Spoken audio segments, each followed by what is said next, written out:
പിന്നീട് ഒരു ദിവസം അവരുടെ മുമ്പിൽ ഒരു ദേവി പ്രത്യക്ഷപ്പെട്ടു. പ്രിയപ്പെട്ട മാനുകളെ, കഴിഞ്ഞ 3 ദിവസമായി നിങ്ങൾ രണ്ടുപേരും നിർത്താതെ കരയുകയാണ്. എന്താണ് കാരണം? അവർ രണ്ടുപേരും ദേവിയോട് തങ്ങളുടെ കാര്യം പറഞ്ഞു. മറ്റൊരു കാട്ടിൽ ദുഃഖത്തിന്റെ അന്തരീക്ഷം നിറഞ്ഞു നിന്നിരുന്നു. ഒരു ആൺമാൻ തറയിലിരിക്കുന്നുണ്ടായിരുന്നു. മിങ്കി എന്നു പേരുള്ള ഒരു മാൻ അവന്റെ അടുത്തിരുന്ന് കരയുകയായിരുന്നു. നമുക്കിത് നേരത്തെ തന്നെ അറിയാമായിരുന്നു. ഈ മാൻ ഇവളെ വിവാഹം കഴിക്കുകയാണെങ്കിൽ അവൻ എന്തെങ്കിലും കുഴപ്പം സംഭവിക്കുമെന്ന്.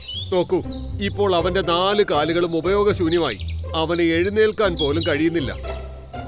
അതെ അതെ, ഈ മിൻകി ആരെ വിവാഹം കഴിച്ചാലും അടുത്ത ദിവസം അവളുടെ ഭർത്താവിന് എന്തെങ്കിലും സംഭവിക്കാറുണ്ട്.